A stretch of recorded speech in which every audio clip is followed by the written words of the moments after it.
Professor Dunning, for over 200 years, long robes and rechristened with their occult names. The Don Quixote character taps each member on the shoulder with a silver sword and proclaims, "By our order, I dub thee Knight of Eulogia."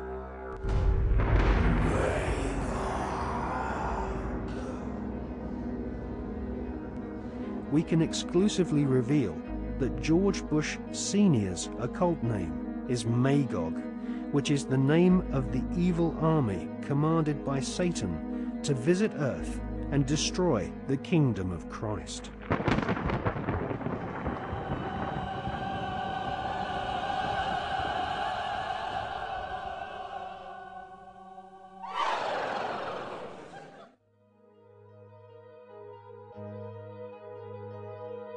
The American Ivy League colleges each have their own branches of the Skull and Bones Brotherhood of Death, indoctrinating the children of America's elite families who go on to become the captains of industry, banking, law, military, and the media.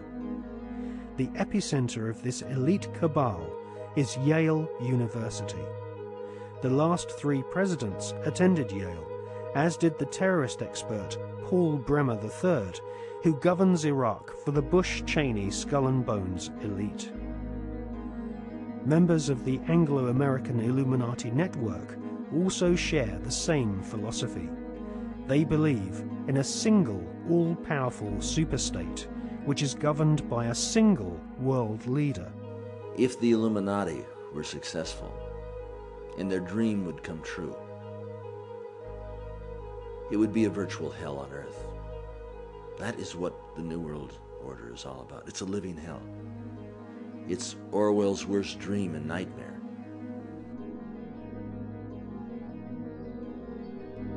Well, to understand the philosophy of the Skull and Bones Society, you have to understand the philosophy of 18th and 19th century Germany with people such as Hegel. Now, the dialectic system, the dialectical political system, was not devised by Karl Marx. It was actually developed by Hegel, Fichte, and also contributed to by Kant. These German philosophers believed that you could create change in society by conflict. And this could be, for example, political conflict. The conflict between left and right. From this conflict, a new political system would come about, and this would be a synthesis of the two views. Now, that sounds pretty innocent, but in actual fact, the dialectical system is used in military combat as well.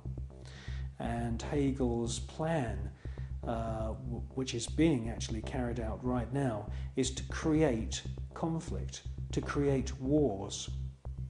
And through the creation of wars, several things happen. First of all, the companies which manufacture the missiles, the guns, the bullets, the uniforms, and all of the paraphernalia to do with warfare, all make huge profits. Secondly, there is a culling of the male population. Since the 1950s, we've had several reports from think tanks that feed information into the European Union, the British government, also the American government, which are recommending depopulation. And there is several plans which we believe have been put in motion right now. And obviously war is one way of depopulating the planet. Now, in addition to creating false conflict and engineered wars, the Hegelian philosophical system, which is being followed by the Skull and Bones Society at Yale and also the group at All Souls College at Oxford University, the Hegelian system also requires complete and utter obedience from everyone in society. The idea of freedom freedom of thought, freedom of the individual to choose what they want to do with their lives, doesn't come into play at all under this German Hegelian system. In actual fact, Hegel says that the individual should be 100% obedient to the state, and the state should take on the image of God.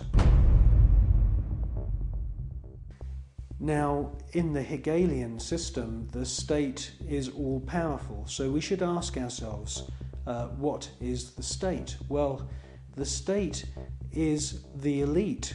The state is the royal, aristocratic hierarchy who are able to maneuver and live their lives in any way that they choose because they are super wealthy.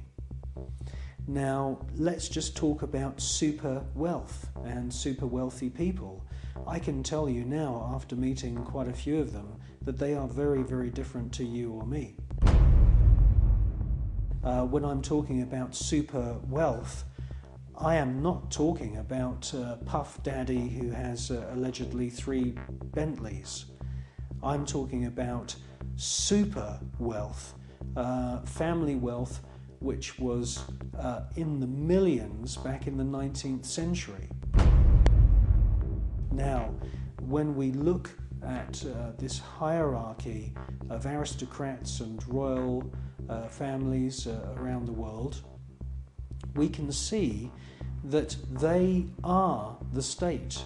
They are the people that the robots, I call them robots, the civil servants who run the machinery of the state. It is the civil servants who swear allegiance to this elite. When you join the British Civil Service, you do not swear an oath to serve the British people. You swear an oath to serve the monarch. It's the same when you become a spy. When you join MI5 or MI6 or any of the other DI or MI agencies, and there's many of them run by the British government, you are swearing allegiance to serve the reigning monarch, not the British people.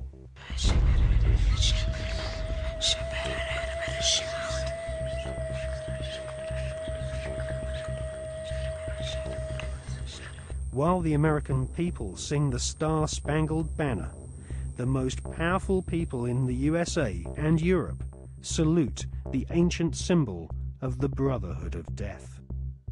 In the book, Who's Who of America's Elite, the author has found that the Order of the Skull and Bones encourages its members to intermarry, thus keeping their spectacular wealth all in the family.